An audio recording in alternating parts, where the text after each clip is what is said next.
اعوذ باللہ من الشیطان اللعین الرجیم بسم اللہ الرحمن الرحیم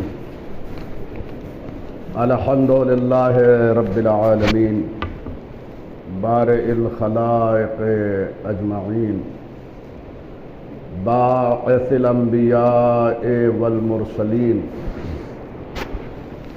والصلاة والسلام على حبیبہ وخیارتہ حافظ سرہ ومبلغ رسالاتہ ابی القاسم محمد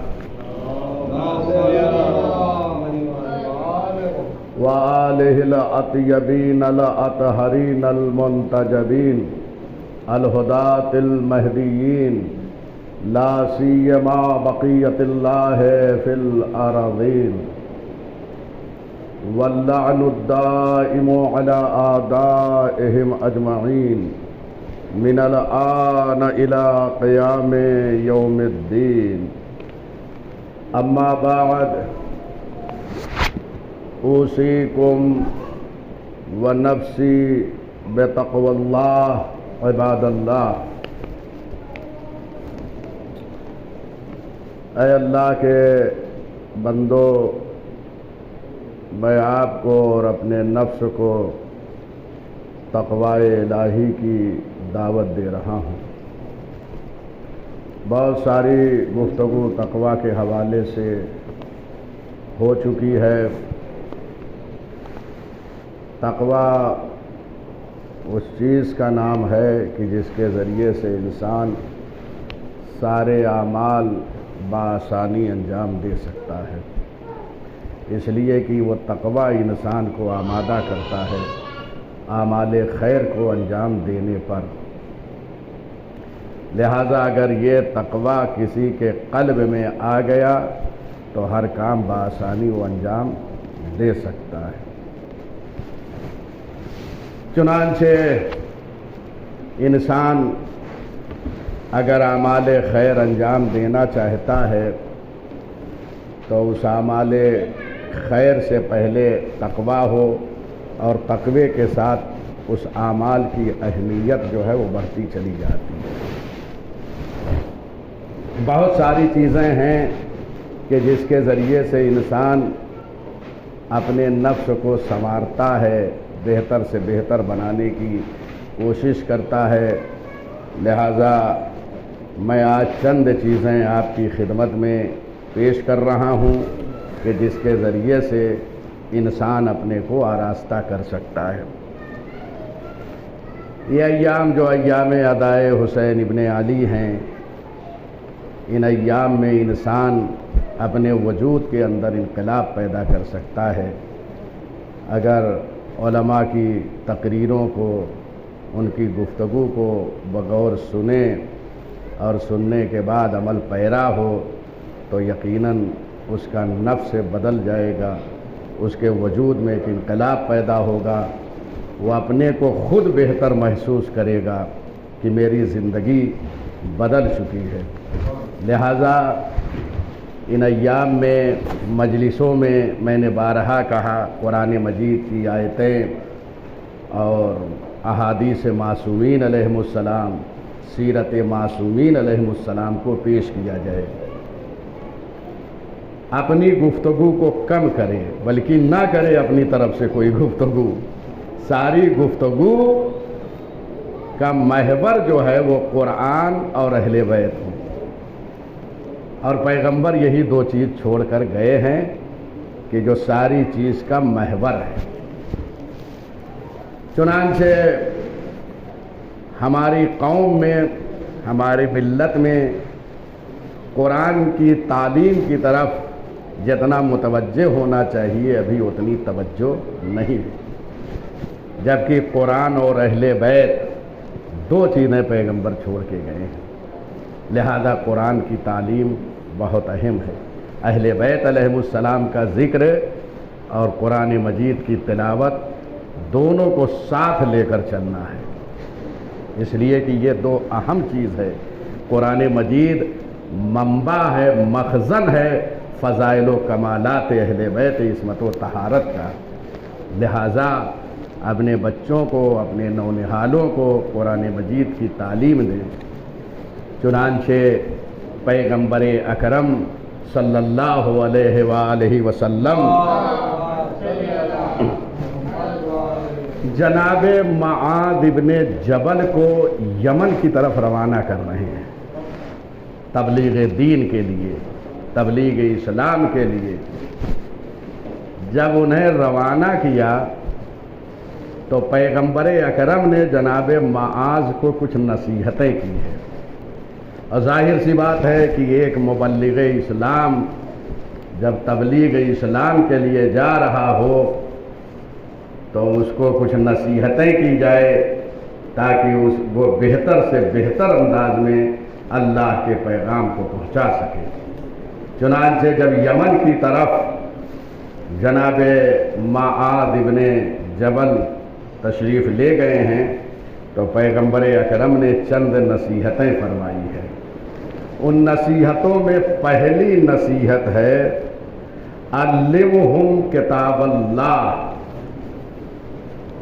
معاذ یمن جا رہے ہو، وہاں جانے کے بعد لوگوں کو اللہ کے کتاب کی تعلیم دو، کتاب اللہ کی تعلیم دو، قرآن مجید سکھاؤ، انہیں پڑھاؤ، انہیں بتاؤ، احکام الہی کو بتاؤ۔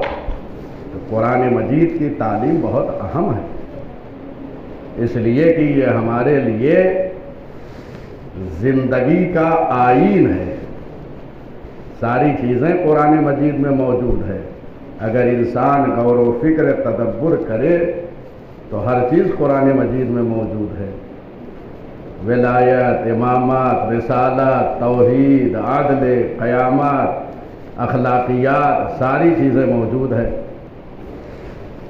لہذا پیغمبر اکرم نے پہلی چیز جو جناب معاذ کو ہدایت دی کہ انہیں جانے کے بعد یمن میں قرآن مجید کی تعلیم دو۔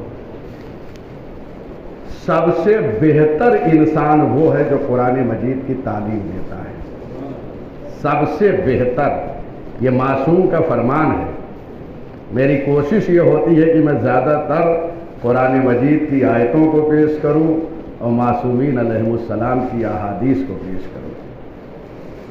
حدیث مبارک میں ہے خیارکم من تعلم القرآن وعلمہ، تم میں سب سے بہتر وہ ہے جو قرآن مجید کو سیکھے اور سیکھنے کے بعد دوسروں کو سکھائے۔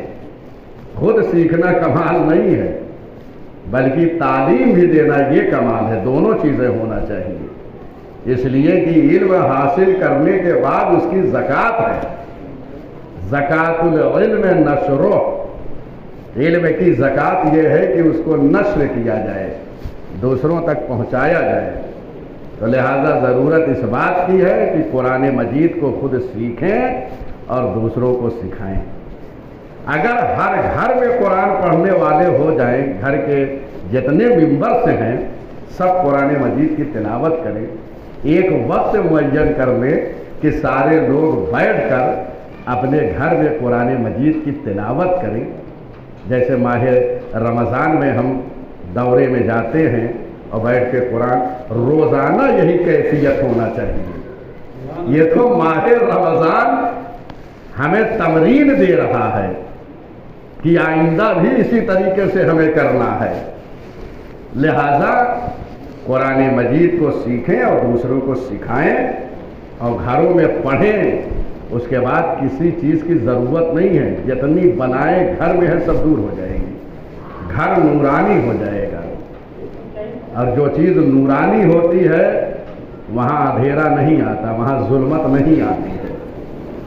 لہذا پیغمبر نے پہلی چیز جناب معاذ کو یہ ہدایت دی ہے کہ جانے کے بعد یمن میں اہل یمن کو قرآن مجید کی تعلیم دو۔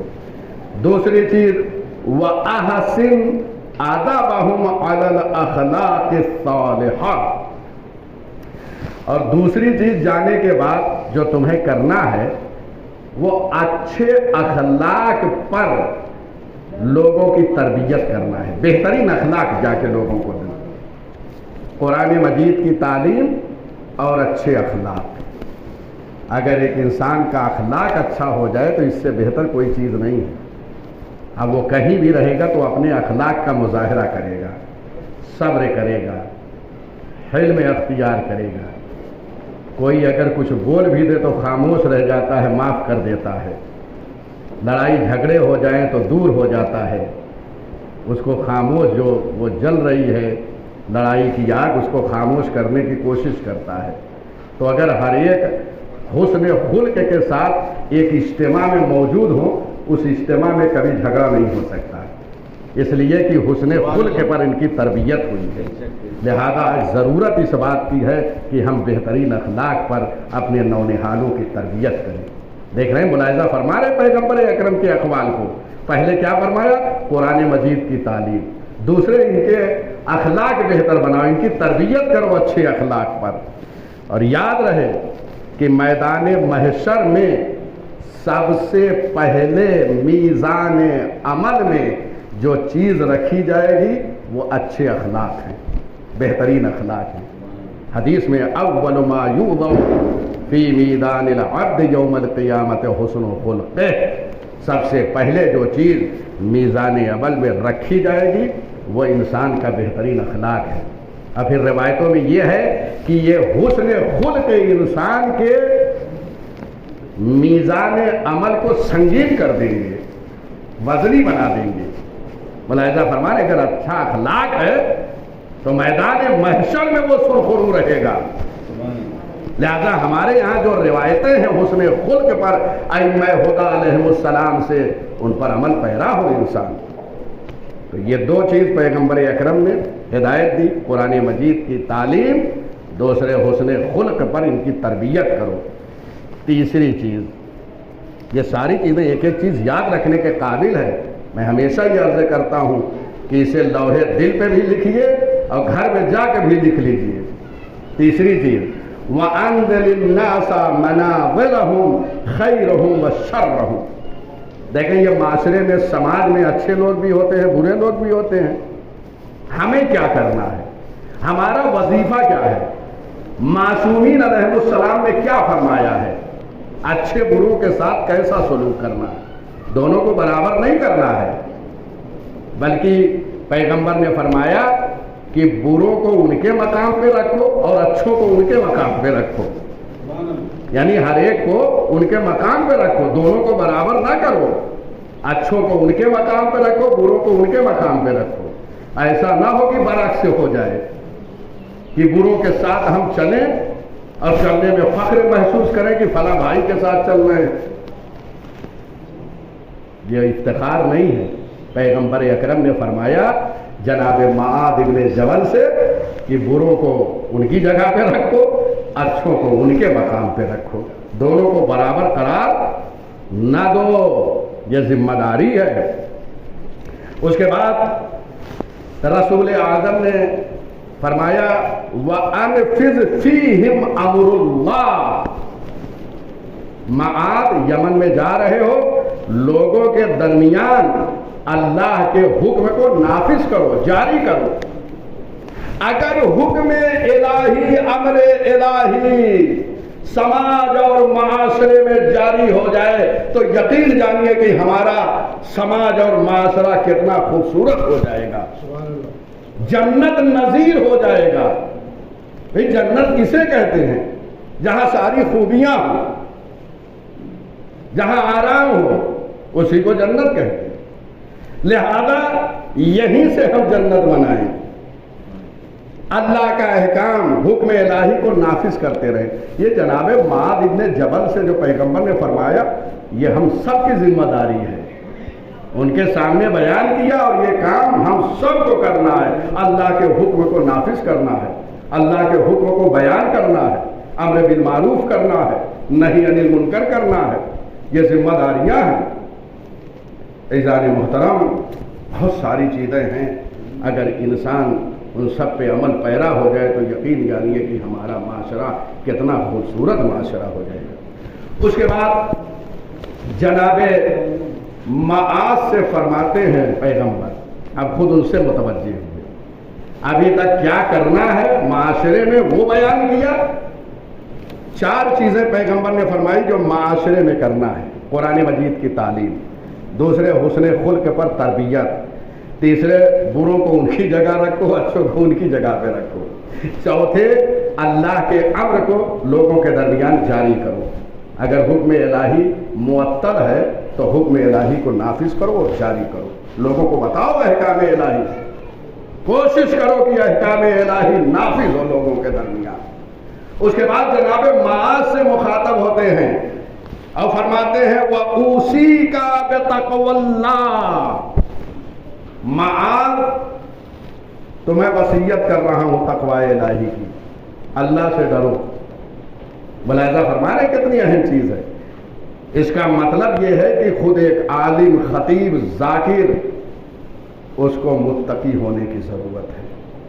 اگر وہ متقی و پرہیزگار رہے گا تو تقوی کا درس دے سکتا ہے، کیونکہ جب ایک مبلغ متقی ہوگا تو دوسروں کو متقی بنا سکتا ہے، کیونکہ انسان جو ہے وہ عمل اور پریکٹیکل کو زیادہ دیکھتا ہے کہ آیا جو بات کہی جا رہی وہ خود عمل پیرا ہے کہ نہیں جناب۔ لہذا پیغمبر نے جناب معاذ سے کہا وَأُوصِيكَ بِتَقْوَى اللَّهِ، اللہ سے ڈرو، وصیت کر رہا ہوں۔ اس کے بعد وَصِدْقِ الْحَدِيثِ، جب بھی گفتگو کرو سچ بولو، جھوٹ سے پرہیز کرو، جھوٹ کا سہارا نہ لو، ایسا نہ ہو چھوٹی چھوٹی باتوں پہ ہم جھوٹ بول جائیں، ہر جگہ سچ بولو، سچ بولو چاہے ضرر ہی میں تمام ہو، ہمارے نقصان ہی میں بات کیوں نہ تمام ہو، سچ بولو۔ تو پہلی چیز تقوی الہی کی وصیت، دوسرے جو ہے سچ بولو، تیسرے والوفاء بالعہد، اپنے عہد و پیمان کو پورا کرو۔ اگر کسی سے عہد و پیمان کیا کرو تو ایسا نہ ہو کہ عہد و پیمان کرنے کے بعد غائب ہو جائے، عہد و پیمان جس سے کیا پورا کرے۔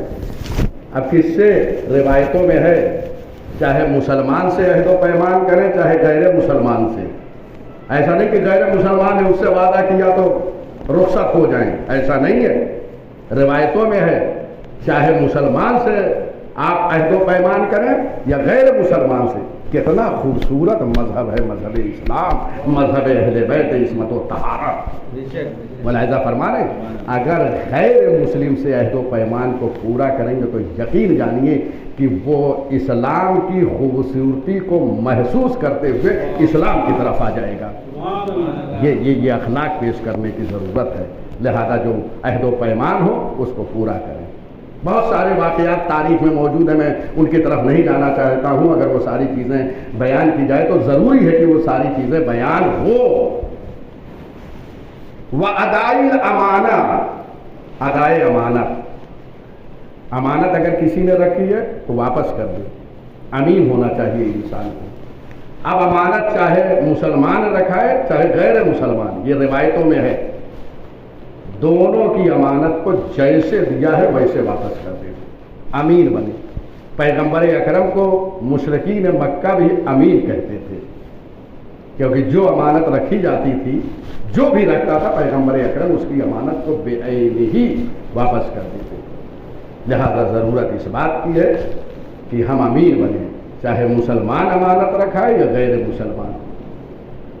ایسا نہ ہو کہ ارے تو غیر مسلم ہے، کیا ضرورت ہے اس کی امانت کو لوٹانا، اسلام منع کرتا، خبردار۔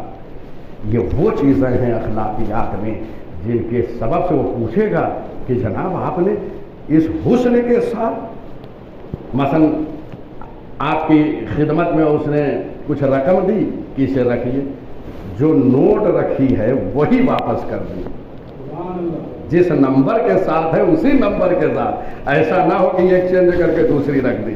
یہ اسلام اتنا حساس ہے، خدا کی قسم، اسی کو رہنے دیں اور وہی نوٹ پلٹائیں۔ جب وہ دیکھے گا کہ بھی بعض لوگ ایسے ہیں جو اس کے نمبر لکھ لیتے ہیں، ملاحظہ فرما رہے، جب وہ واپس ملے تو وہی نوٹ جب اس کو ملے تو یقیناً پوچھے گا بھائی آپ نے وہی نوٹ کو واپس کیا؟ تو آپ بتائیے جی ہاں، یہ ہمارے اسلام کی تعلیم ہے، ہمارے نبی کی تعلیم ہے۔ یقین جانیے کہ اس کے دل میں اسلام کی طرف سے ایک نرمی پیدا ہو جائے گی، اور آہستہ آہستہ جب دل میں نرم ہوتا جائے گا تو اسلام کی طرف وہ آگے بڑھتا چلا جائے گا۔ ملاحظہ فرما رہے ہیں یہ ساری چیزیں۔ وَتَرْكِ الْخَيَانَةِ، خیانت نہ کرو، خیانت کو ترک کر دو۔ دیکھیے ادائے امانت میں خود خیانت ہے، لیکن یہاں پیغمبر اکرم نے ترک الخیانہ بھی کہا، خیانت کو ترک کر دو۔ کتنی اہم چیز ہے یہ امانت داری کہ ایک دفعہ کہا امین بنے اور خیانت کو ترک کرے، کسی کے مال میں خیانت نہ کرے۔ اب خیانت کئی طریقے سے ہے، صرف یہ نہیں کہ پیسہ رقم مال و دولت یہ ہو یہی جو ہے خرچ کر ڈالے یا اس کو لے لے تو یہی ہے۔ خیانت بہت طریقے سے، یہ آنکھیں جو اللہ نے دی ہے یہ امین ہونی چاہیے، اس کی خیانت کیا ہے؟ نامحرم کی طرف نہ دیکھے، اگر دیکھا تو یہ خیانت ہے۔ خدا کی قسم ایسے سارے اعضاء و جوارے کو آپ دیکھ لیجیے، جس کے لیے اللہ نے دیا اسی میں استعمال ہو۔ اگر یہ ہاتھ حرام میں استعمال ہو رہے تو خیانت ہے، ظالم کی مدد میں استعمال ہو رہے خیانت ہے۔ کربلا کا پیغام یہی ہے کہ تمہارے ہاتھ امین ہونے چاہیے، یہ تعلیم کربلا ہے، یہ ارشاد معصومین علیہ السلام ہے، لہذا یہ ہاتھ جو ہے امین ہونا چاہیے۔ اس کے بعد فرماتے ہیں جناب معاذ بن جبل سے، معاذ ولین الکلام، زبان کو کنٹرول میں رکھو، یہ بہت اہم ہے۔ ہاں اگر یہ کنٹرول میں رہی تو سارا بدن کنٹرول میں رہے گا۔ اتنا بڑا بدن اور اتنی چھوٹی زبان اگر یہ کنٹرول میں ہو گئی تو پورا جسم، پورا معاشرہ، پورا سماج، پورا گھرانہ، پورا خاندان کنٹرول میں رہے گا۔ جہاں بیٹھیں اچھی گفتگو کریں، نرم لہجے میں، زبان میں سختی نہ لائیں۔ ہمارے بزرگ علماء آپ ملاحظہ فرما رہے ہیں، آج امریکہ و اسرائیل کو اگر کوئی پیغام دیتے تو غصے میں نہیں، آہستہ سے لفظ بولتے ہیں، اور وائٹ ہاؤس کو بلیک ہاؤس وہ لفظ بنا دیتا ہے۔ یہ ہوتا ہے، آہستہ سے بولتے ہیں۔ یہ کہاں سے جان آئی؟ معصوم علیہ السلام کے کلمات پر عمل کرنے کے ذریعے زبان کو نرم۔ آپ کے سب محبت کرنے والے ہو جائیں گے۔ آپ چاہتے ہیں نا، لوگ جاتے ہیں کسی بابا کے پاس، کوئی تعویذ دے دیجئے کہ ہم سے سب محبت کرنے لگے، تو محبت کرنے کا طریقہ پیغمبر نے بتا دیا کہ کسی کے پاس جانے کی ضرورت نہیں ہے، زبان کو کنٹرول میں رکھ لیں، سارے لوگ آپ سے محبت کرنے والے ہو جائیں گے۔ زبان میں شیرینی ہوگی نہیں محبت کریں گے، گھر میں لوگ محبت کریں گے، خاندان میں محبت کریں گے، دوست احباب محبت کریں گے، سماج و معاشرہ محبت کرے گا، حتیٰ کہ مسلمانوں کے علاوہ غیر مسلم بھی آپ سے محبت کرنے لگیں گے اگر آپ کی زبان نرم رہی۔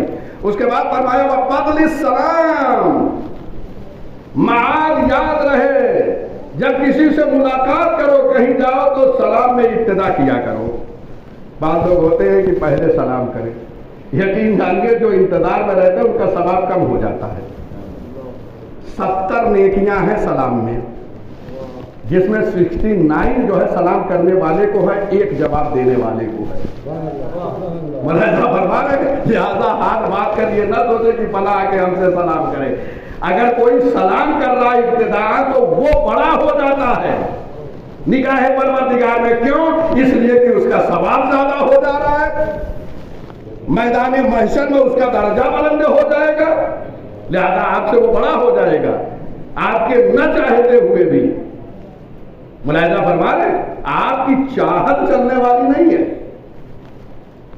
تو یہ ساری چیزیں ہیں۔ اس کے بعد تمام کر رہا ہوں وَحِفْظِ الْجَارِ۔ دیکھیے ساری چیزوں کو جو ایک معاشرے کو بہتر بنانے کی ضرورت ہے، پیغمبر نے ساری چیزیں بیان کر دی ہیں۔ وَحِفْظِ الْجَارِ یعنی پڑوسیوں کا خیال رکھو، حسن سلوک سے پیش آؤ، ان کی حفاظت کرو۔ ملاحظہ فرما رہے ہیں، پڑوسیوں سے اچھا ملو۔ یہی وجہ ہے کہ روایتوں میں ہے کہ جب کہیں پہ گھر خریدو یا کسی کے پڑوس ہو تو پہلے دیکھ لو کون سے لوگ ہیں وہاں۔ یہ بہت ضروری ہے یہ ساری چیزیں، لہذا اپنے پڑوسیوں سے اچھا سلوک کرو۔ وَرَحْمَةِ الْيَتِيمِ، یتیم کے ساتھ اچھے سے پیش آؤ، حسن سلوک کرو، دست شفقت ان کے سروں پہ پھیرو، یتیم بچوں پر۔ وَحُسْنِ الْعَمَلِ، اپنے عمل کو اچھا بناؤ، بہترین عمل کرو، بہترین کردار پیش کرو۔